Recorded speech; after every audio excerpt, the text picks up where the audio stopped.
D'abord, je voudrais vous remercier et saluer tous les membres de cette auguste assemblée qui nous fait l'honneur d'être présents à Montpellier pour le Forum des projets urbains de la Méditerranée. Je salue les maires, les élus, les représentants des institutions. Je salue également les représentants de la ville d'Alger qui sont là. Et je leur dis que bienvenue à Montpellier, dans cette ville qui est un peu particulière.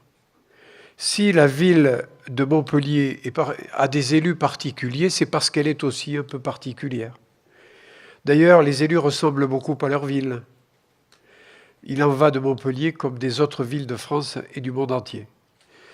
Il faut que la trame culturelle des hommes ressemble un peu à celle de la ville et à son histoire. Montpellier n'est pas, comme d'autres villes, une ville très ancienne, une ville romaine, une ville grecque. C'est une ville nouvelle du Moyen Âge, de l'an 1000. Elle a été construite en 985 et elle a eu une ascension permanente depuis le jour de sa création grâce aux universités, et en particulier celle de médecine, qui a rassemblé très tôt des médecins juifs, arabes, chrétiens, qui ont pu, par la confrontation de leur savoir, donner à l'école de médecine de Montpellier sa renommée internationale qu'elle conserve encore aujourd'hui, puisque c'est la plus ancienne, encore en exercice en Europe, après la fermeture de Salerne en Italie. C'est une ville qui a progressivement connu des vagues importantes, vague au Moyen-Âge, où elle est devenue deuxième ville de France, vague démographique à l'époque moderne, au sens de la période historique qui est déterminée par le mot moderne, c'est-à-dire de 1495 jusqu'à 1789, où là, elle a pris le rôle de capitale des États. C'est pour cela que lorsque la réforme territoriale nous a proposé Toulouse comme capitale régionale, cela revêtait un caractère historique très ancien, puisque les deux villes se sont battues en permanence pour savoir qui était la plus forte. Et que finalement, dans l'histoire, et à l'époque moderne, Toulouse était capitale politique et Montpellier capitale administrative. Ils avaient scindé les pouvoirs en deux, ce qui a été fait globalement dans le cadre de la réforme territoriale, même si le titre de capitale régionale unique a été dévolu à Toulouse.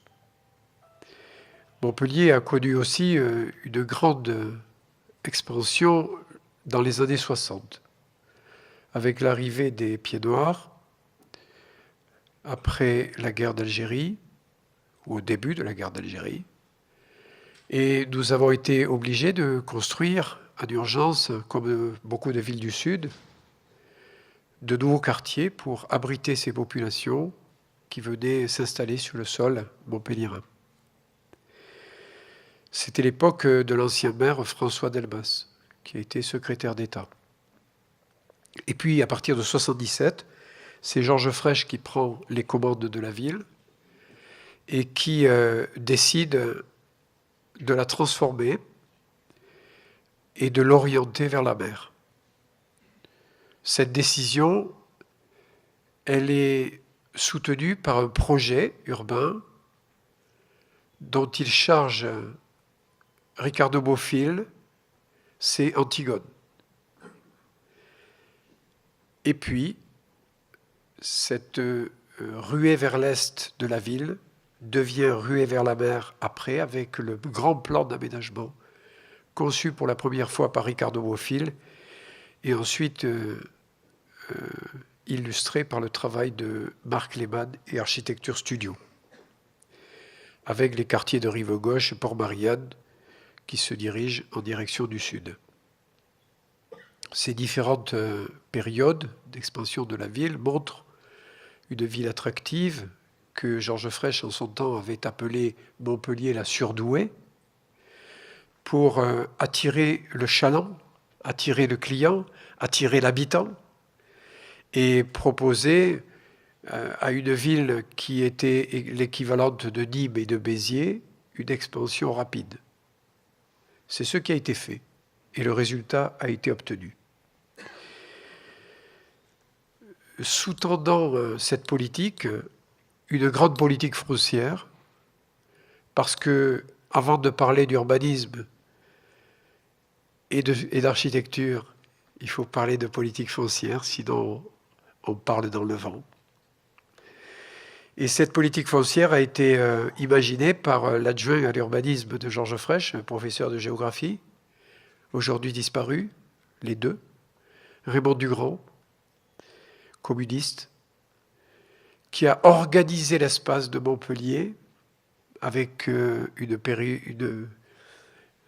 trame de ZAC et des décisions courageuses qui ont été de réserver de très nombreux fonciers à l'urbanisation future. Cela voulait dire pour les propriétaires de ne pas pouvoir les vendre au prix qu'ils souhaitaient, et la ville devenant l'acteur majeur de la conquête territoriale de son propre territoire. À cela, un droit de préemption renforcé qui complétait le dispositif et donnait à la ville tous les outils d'aménagement par le truchement des deux sociétés d'aménagement des deux EPL, la SERB et la SA3M, qu'elle possède aujourd'hui. Voilà pour la ville. Mais une ville ne pourrait pas se concevoir si elle n'était pas intégrée dans un réseau de villes. Le réseau construit à partir des villes voisines, l'agglomération, d'abord le district, puis l'agglomération, et aujourd'hui la métropole. Vous êtes, mesdames et messieurs, dans la première métropole qui a été construite de façon démocratique. Nous avons été oubliés de la loi MATPAM. 14 métropoles étaient conçues et Montpellier n'était pas dans les 14. Avec la réforme territoriale, Montpellier n'était pas métropole et n'était plus capitale régionale. Si nous avions laissé faire, nous aurions été déclassés complètement par la soustraction du titre de capitale régionale et par la non-appartenance au réseau des métropoles. Il a donc fallu construire la métropole à main nue. Et pour ce faire, la loi nous en donne la possibilité. Il fallait convaincre les maires, les conseils municipaux, les populations. Et nous avons imaginé qu'avec le premier acte fondateur, le 17 juillet 2014, de la métropole de Montpellier, nous joignions un règlement associé qui porte le nom de pacte de confiance des maires, qui garde un certain nombre de prérogatives aux maires, qui transforme les maisons d'agglomération en guichet unique des métropoles dans chacune des mairies, et qui permet la création de la conférence des maires, qui est l'unité de gouvernance de la métropole sous la forme coopérative, un maire égale une voix, quelle que soit la grosseur de la commune. Cela a permis aux maires d'accepter, en grande majorité, la transformation en métropole. Sur 31 communes, seulement 5 ont voté contre. Par décret, l'agglomération de Montpellier était transformée en métropole au mois de décembre 2014, et nous rejoignions le 1er janvier 2015, dans le cadre de la réforme territoriale, la cohorte des métropoles françaises, des 14 premières, devenant nous-mêmes la 15e. Et au 1er janvier, l'Occitanie nouvellement créée, au lieu de posséder une seule métropole, Toulouse, en possédait 2, Toulouse et Montpellier. Ce qui permettait un équilibre des forces sur l'ensemble du territoire. Je rappelle que la région Occitanie est grande comme l'Autriche, la Belgique, le Benelux. ce qui représente environ 6 millions d'habitants. C'était vital pour Montpellier. De cette expérience, je dirais, qui nous a transformés en survivors, nous avons tiré un certain nombre de leçons. D'abord, pour convaincre les maires, il a fallu construire cette métropole sur des piliers thématiques. Et les 7 piliers thématiques qui composent la métropole de Montpellier, la santé, le numérique, la mobilité,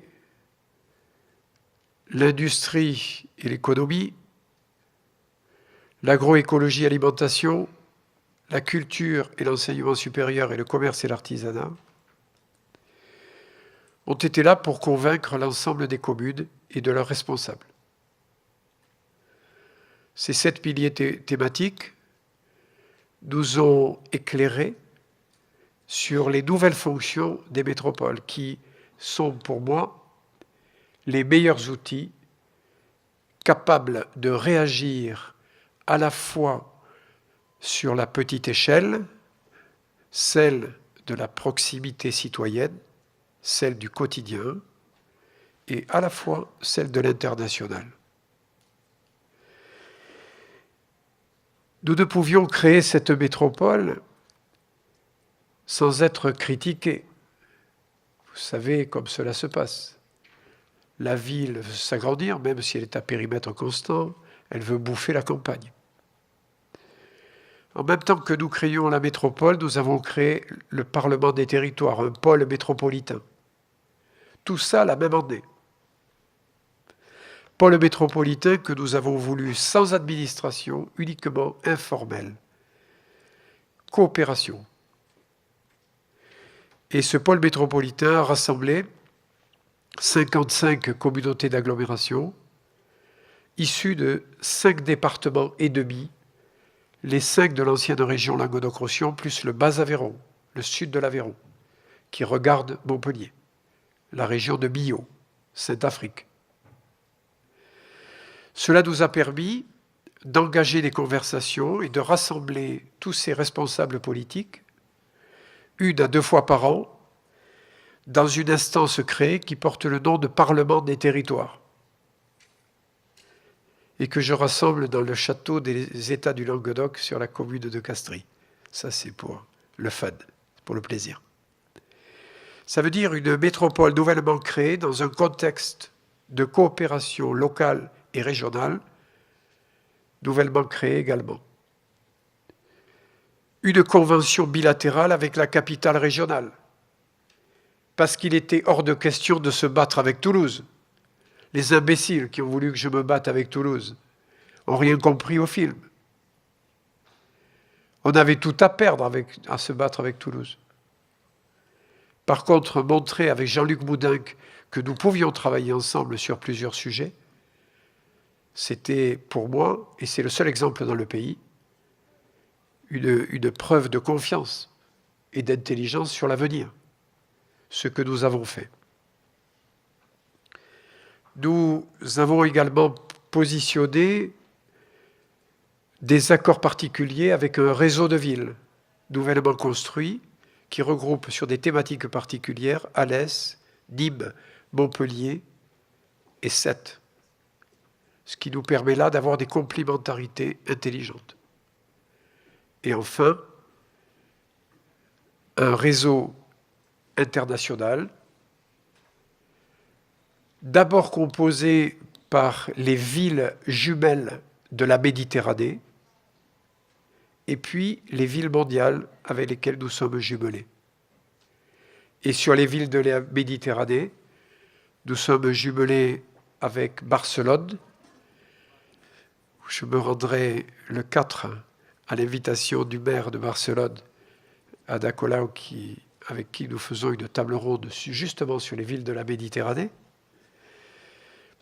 Fès, au Maroc, Tlemcen en Algérie, Tibériade en Israël, Bethléem en Palestine, Kos en Grèce, et nouvellement venue dans le club, la ville de Palerme et sa métropole, avec laquelle nous nous sommes jumelés il y a 1 an et demi. Voilà pour les villes de la Méditerranée. Et je rajoute les villes mondiales dans l'ordre des jumelages qui fonctionnent le mieux.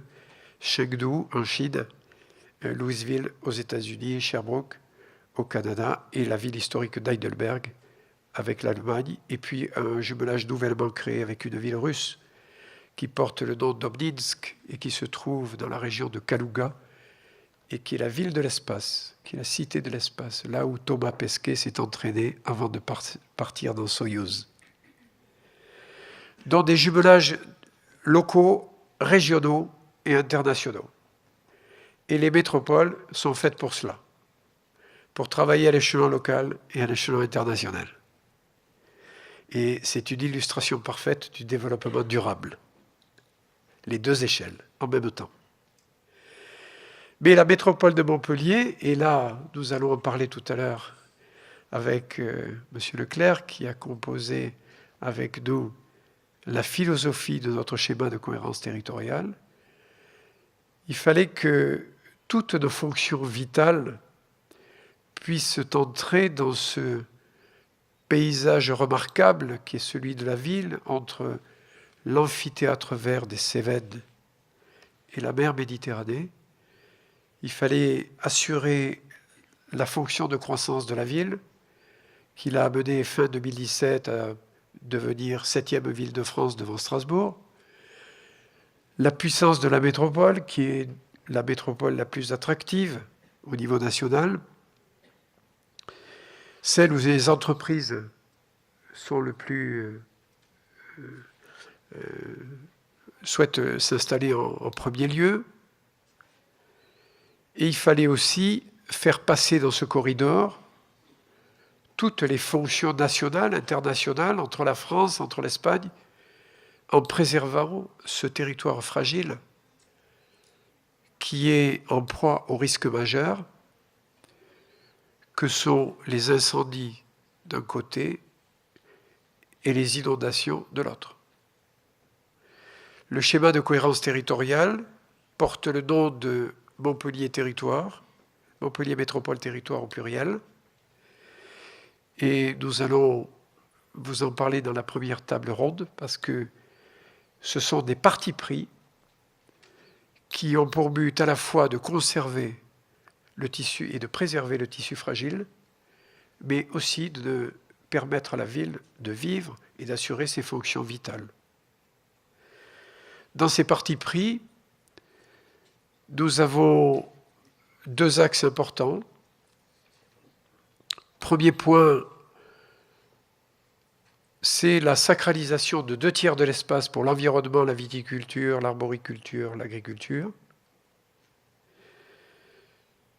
Sacraliser l'espace, cela veut dire que le travail avec la Chambre d'agriculture de l'Hérault et un consensus avec les agriculteurs et viticulteurs, accepté des deux côtés.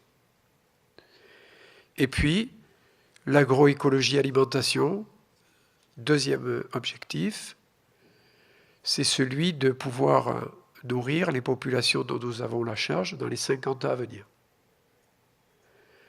D'où la sacralisation de l'espace agricole et la signature du pacte de Milan, il y a 2 ans, avec 100 villes mondiales, et je recevrai les 100 villes a priori en 2019, ici à Montpellier. Le pacte de Milan, 3 axes, préservation des terres à fort potentiel, valorisation des circuits de proximité et lutte contre le gaspillage alimentaire. Le Parlement des territoires, dont je vous ai parlé tout à l'heure, a un effet très important sur l'économie, car il nous permet de passer des accords bilatéraux entre les communautés de communes et leur production, leur spécificité. Désormais, nous achetons le bois énergie, le bois construction, dans les hauts cantons de l'Hérault. Avant, nous l'achetions dans le nord, ou en PACA. Maintenant, nous l'achetons dans les hauts cantons de l'Hérault. Nous sommes en train de passer 3 autres conventions avec le Parc national des Cévennes, toujours pour la filière bois, mais aussi pour la filière pierre, Nous sommes en train de passer 2 autres conventions aussi, avec la ville et l'agglomération de Florac en Lozère, et avec la ville et l'agglomération de Millau dans le sud Aveyron, sur d'autres thématiques. Ce sont des contrats de réciprocité. Et ces contrats de réciprocité, pour une métropole, ils sont fondamentaux parce qu'ils sont inhérents à la construction de la métropole. C'est la loi qui le souhaite. Et si nous avons obtenu le contrat État-métropole lié à la santé, qui est notre spécificité, avec un apport de 11 millions d'euros de l'ancien gouvernement et de Manuel Valls lorsqu'il était Premier ministre et Jean-Michel Baillet, c'est parce que nous avons été capables à la fois de montrer que nous avions créé la métropole, mais en même temps que nous avions des coopérations avec l'ensemble des territoires périphériques de la métropole. Dans l'esprit, la métropole n'est pas une métropole absorbante, c'est une métropole qui partage. C'est un peu ce que je voulais vous dire en introduction. Mais ce résultat, nous l'avons obtenu parce que nous avons été sensibilisés par le fait que nous avions été laissés de côté. Il a donc fallu se débattre. Et quand on lutte pour sa survie, on est toujours plus intelligent. D'abord, on ne peut pas s'en sortir tout seul. Donc à 2 cerveaux, on est plus fort qu'à 1. Et on demande de l'avis à beaucoup de gens. Ça nous permet d'agréger de la connaissance. Deuxièmement, est apparue une méthode. C'est la méthode des écosystèmes que nous avons mis en place pour la French Tech, mais que nous dupliquons à la fois pour la santé et pour l'agroécologie alimentation. Et puis, ça nous a permis aussi d'être inventifs. Quand il faut s'en sortir, on devient plus inventif. C'est pour cela que Montpellier a cette personnalité un peu contrariante des fois. Parce qu'on fait beaucoup d'efforts pour arriver à survivre. Depuis le rapport de la DATAR rédigé par Jean-Louis Guigou, qui entre Marseille et Toulouse nous avait supprimé de la carte. Carrément. Donc cette attitude de survivor, nous l'avons de mer en mer. C'est une expression nouvelle. En principe, c'est de père en fils ou de mère en fille, mais là, c'est de mer en mer. Depuis Georges Frêche, qui en a été l'un des fleurons, l'un des porteurs. Et cela se traduit non seulement par des paroles, mais surtout par un document que nous allons vous présenter, qui représente la philosophie du SCOT, SCOT que j'ai retiré de l'ordre du jour parce que je n'avais pas l'aval de la Chambre d'agriculture de l'Hérault et que je considérais que le premier tampon que nous devions avoir pour la validation du SCOT, c'était celui-ci, celui de la Chambre d'agriculture, pour sacraliser l'espace. Parce qu'on ne peut pas signer le pacte de Milan et après ne pas le traduire. Et nous avons proposé ce schéma de philosophie du SCOT qui permettra dans un avenir proche, c'est-à-dire début 2019, de valider notre schéma de cohérence territoriale qui va travailler pour les 20 à 40 ans à venir et protéger la zone. Voilà ce que je voulais vous dire en introduction et en vous remerciant d'être présent à Montpellier.